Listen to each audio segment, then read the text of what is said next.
Mm-hmm. So the reptilians on this planet are in big trouble. And they are directly related to the Montauk Project. Yeah, they were very much involved with that because they are tired of living hidden lives, and they are very anxious to become public once more as they were in the past.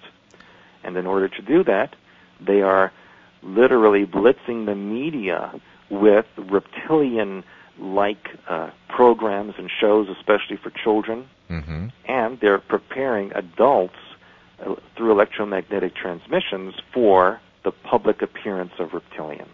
Does that say that they have a weakness, in a sense, that if we panicked, we could somehow, I don't know, destroy them?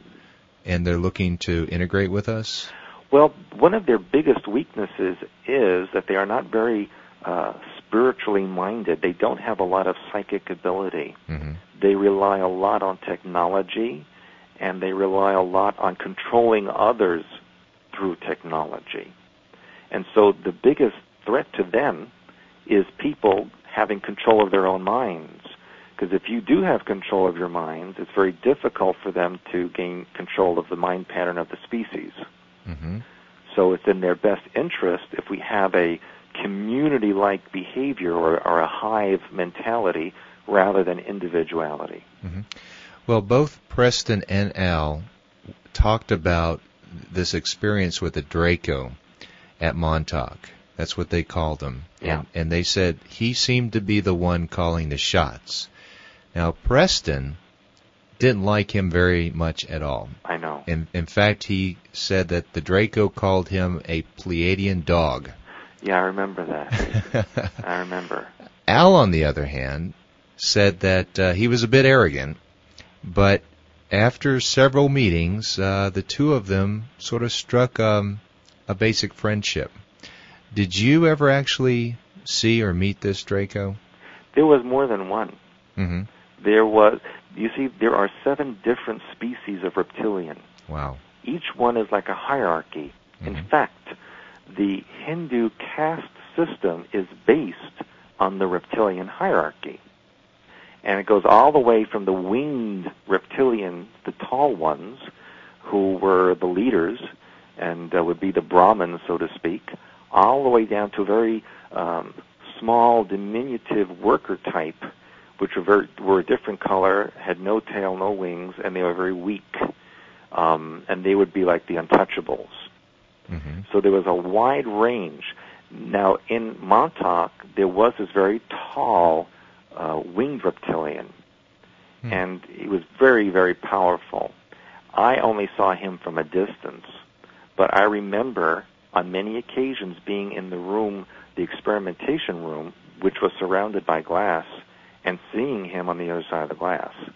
Now, we use the word him to describe it, but it really didn't have a gender. It's androgynous. I see. It's really an it. But they're so powerful and aggressive that we assign male characteristics to it. Yes. Is this where the legend of the dragons and all that comes from? Basically, yes, and it's also the legends of hell and demons living under the earth. Yes. Because that's where they were driven. By whom? By the Atlanteans. Well, the Atlanteans, though, died out. The Atlanteans really destroyed themselves. Yeah.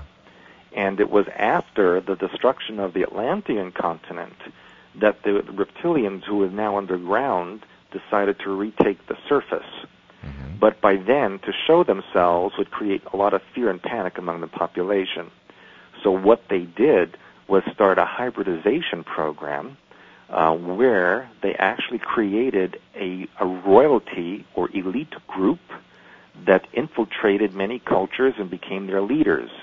And to this very day, they are the leaders and royalties of Europe and much of the wealthy families that control this planet. Well, and they're a hybrid. Okay, now that's interesting because I've heard the term shape-shifting. Yes. Is this something that they can do? Yeah, especially, see, all human beings have reptilian DNA. That's what the story of Adam was about. Is that why we have a tailbone? Yeah, and why you have skin that wrinkles and peel, why we have reptilian brainstem, because we have reptilian DNA. That's why they consider us to be part of them, and why they have no problem in controlling this world. But the shapeshifters actually have more of a 50-50 split between human and reptilian genetics. See, most human beings have less than 10% reptilian genetics, whereas the shapeshifters are 50-50. Now, when they start getting more towards the reptilian side, they have a harder time keeping a human form, and therefore they need to ingest human hormone and bodily materials in order to maintain a human form. Like blood? Yeah, like blood, organs, that type of thing. Huh. Now, I would assume you would classify yourself as a sensitive? Well, I don't know if there's a word that describes me. Okay. Lately, I've been using the word mentalist, but I'm not too thrilled with that. That might be good for this week, right? Yeah, but anyone can come up with a nice word. I'd be looking forward to it. Well, here's where I'm going with this. If you were to walk by, say, one of these 50-50 people, would you be able to pick up on it? Oh, absolutely. Okay. Now, the average person, would they not be able to? Not visually, but subliminally, they probably could. Because there is an energetic field around them, which if you can't see visually or mentally, you can feel it. And generally, you get the idea that I don't like this person, or this person is nasty or aggressive, or some negative feeling that you might get. And then you need to look at that.